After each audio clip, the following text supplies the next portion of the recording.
Mi nombre es Dr. James Harley. Fui arqueólogo de campo durante 32 años, con especialización en periodos dinásticos tempranos del norte de Egipto. Lo que está a punto de leer es una narrativa de ficción basada en una premisa histórica alternativa, presentada como un ejercicio especulativo. No es un documento auténtico, aunque está escrito como si lo fuera. Esto es importante aclarar desde el inicio. Fue en febrero de 1987 cuando recibí la llamada. El director del proyecto de Tanis me pidió que viajara inmediatamente a Alejandría. No explicó por qué. Solo dijo que habíamos encontrado algo que requería evaluación experta antes de cualquier documentación oficial. Esa frase debería haberme puesto alerta. En la arqueología, eso significa siempre que alguien está asustado. Volé desde el Cairo con una maleta de herramientas estándar y un sentimiento cada vez más intenso de que algo no encajaba. El proyecto de Tanis había estado excavando en la zona sur de la necrópolis durante 6 meses sin nada más que fragmentos cerámica y algunos escarabeos de piedra caliza. Trabajo de catalogación, nada dramático. Luego, alguien encontró una cámara sellada debajo de la pirámide secundaria de Amenemhat III. Lo que encontraron allí fue lo que me llevaría a escribir esto. Cuando llegué al campamento, el doctor Hassan Khalil, director del proyecto, estaba sentado en su tienda fumando con las manos temblando.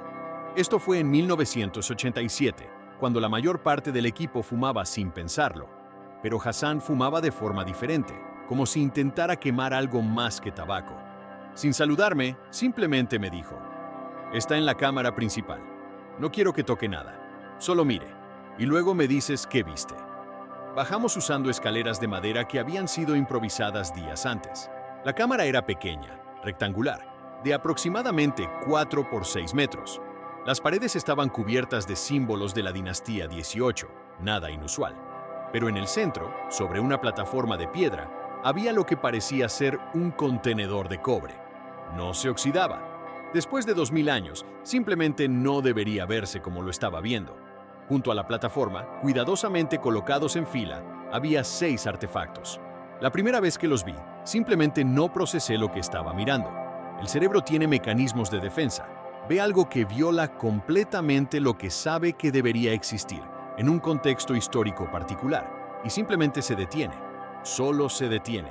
Eran uniformes militares, o al menos eso es lo único que puedo describirlos, pero no uniformes de ninguna época que conociera. El material era una mezcla de algodón tejido con algo más, algo que parecía sintético, imposible para 1967, más imposible aún para el año 1800 a.C. Los botones eran de metal plateado, con un símbolo que reconocí, un círculo dentro de un triángulo, dividido en 3 secciones. Había visto ese símbolo una sola vez antes, en un documento clasificado que me mostraron brevemente durante mi entrenamiento como oficial de inteligencia arqueológica en los 60. Sí, eso existe. La mayoría de los arqueólogos no lo sabe, pero existe. Uno de los uniformes aún mantenía una forma vagamente humana, como si el cuerpo que lo vestía simplemente se hubiera desvanecido dejando el traje intacto. Las manos eran delgadas, articuladas de forma extraña. Las botas acababan en lo que podrían ser dedos, pero no exactamente. La tela mantenía la forma, pero se veía consumida, como papel mojado que se hubiera secado. Hassan no permitió fotografías. Insistió en que documentaría esto manualmente, con dibujos técnicos solamente. Eso me tomó 3 días. Mientras dibujaba el contenedor de cobre, noté que tenía sellos en los costados, no jeroglíficos. Era escritura, pero de un sistema que no reconocía. Líneas rectas, símbolos geométricos, algo que parecía casi moderno. Casi como si alguien hubiera escrito con una máquina de escribir en una pirámide. El contenedor medía aproximadamente 60 centímetros de largo y 30 de ancho. Sus superficies interiores estaban cubiertas con lo que parecía ser algún tipo de aislante térmico antiguo. Hay un material que los antiguos egipcios usaban ocasionalmente para las cámaras de momificación, una mezcla de lino comprimido y resina. Pero esto era diferente, era más espeso, más uniforme, y tenía un patrón de ranuras demasiado preciso para haber sido hecho con herramientas manuales. El tercer día de documentación, algo cambió. Uno de los uniformes comenzó a deteriorarse. No sucedió de repente, fue gradual, como si algo interno colapsara lentamente. La tela comenzó a desmoronarse en lo que parecían ser depósitos de ceniza gris. Para cuando Hassan y yo nos acercamos, ya había perdido completamente su forma. Lo que quedaba podría haber sido un polvo fino, pero conservaba una estructura interna casi cristalina. Cuando pasé mi mano a través del aire sobre él, sin tocarlo, el polvo formó patrones brevemente, como si respondiera a la presencia. Luego se derrumbó.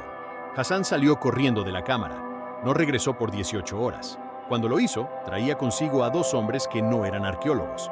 Llevaban trajes grises que probablemente costaban más de lo que ganaban en un año los trabajadores de excavación, y la clase particular de incomodidad que tienen los hombres acostumbrados a portar armas sin poder hacerlo públicamente. Hassan no hizo presentaciones, solo me pidió que empacara mis pertenencias. El proyecto ha sido cancelado, dijo. Vuelves a El Cairo mañana por la mañana. Nunca escribes nada de esto, nunca hablas con nadie. Los documentos que preparaste aquí se quedarán aquí. ¿Entiendes, verdad, James?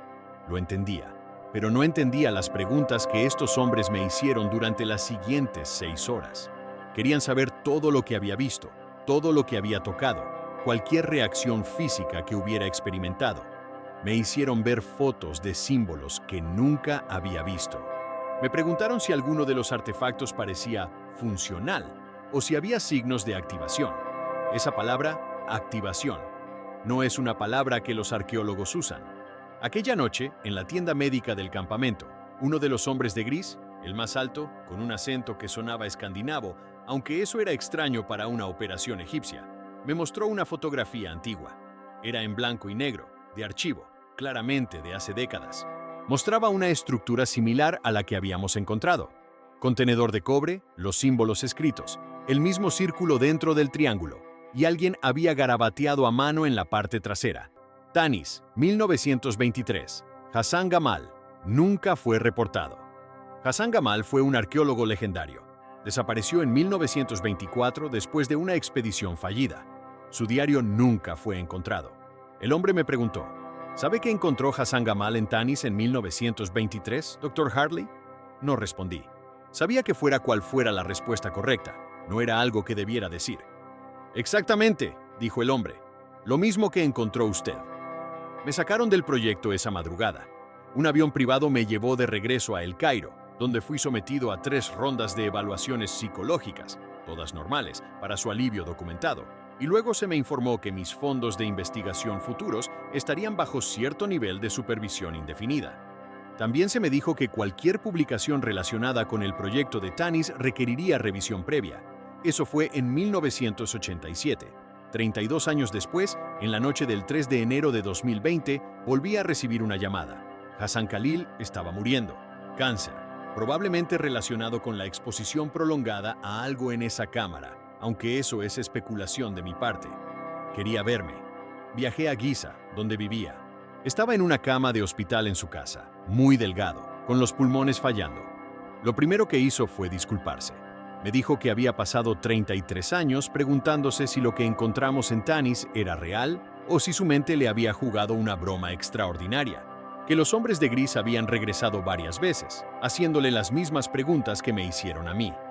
Pero hay algo que nunca les conté, susurró Hassan. Encontré una entrada adicional en el diario de Hassan Gamal. No la mostré a los hombres de gris porque no sabía si seguía siendo seguro hacerlo. James, Gamal escribió sobre otro contenedor. Más grande, enterrado más profundo. Escribió que no era un almacén. Aquí es donde Hassan pausó. Intentó beber agua. Sus manos temblaban. Escribió que era una prisión. Hassan murió 2 horas después de decirme eso. El diario desapareció de su casa esa misma noche. Supongo que alguien estaba vigilando. He pasado los últimos 4 años recopilando esta narrativa. No pretendo que sea verdad. No pretendo que sea prueba de nada. Es un ejercicio en lo que sucede cuando la historia oficial y la realidad observada dejan de alinearse, y lo que sucede cuando una persona ordena información que le fue prohibido revelar. Si está siguiendo esta serie de relatos, sabrá que hay más. Siempre hay más. Documentos que desaparecen, arqueólogos que mueren en circunstancias poco claras, ubicaciones que se cierran para investigación de seguridad estructural, teorías que nunca se publican. Hay una pirámide en Tanis que probablemente ya no exista en el registro oficial, y hay preguntas que no podemos permitirnos responder, porque las respuestas significarían que todo lo que creemos sobre nuestra propia historia está completamente equivocado. Lo que encontramos en 1987 no fue un artefacto, fue evidencia de que fuimos visitados y que algo fue dejado aquí, intencionalmente. Lo que sucedió después de que Hassan muriera y lo que encontré en los registros no clasificados a los que logré acceder a través de contactos es material para otro relato, quizás el más perturbador de todos. Si desea recibir los documentos restantes conforme sean restaurados de archivos fragmentados, existe una lista donde aquellos interesados en preservar estas narrativas pueden conectarse con otros investigadores. Estos relatos no desaparecerán, no en esta era. El círculo dentro del triángulo sigue siendo visible en ciertos documentos de la década de 1920, sigue siendo visible en expedientes militares de 1956, y si busca lo suficientemente profundo, la encontrará en archivos de investigación que datan de apenas hace 5 años. Eso no es coincidencia, es continuidad.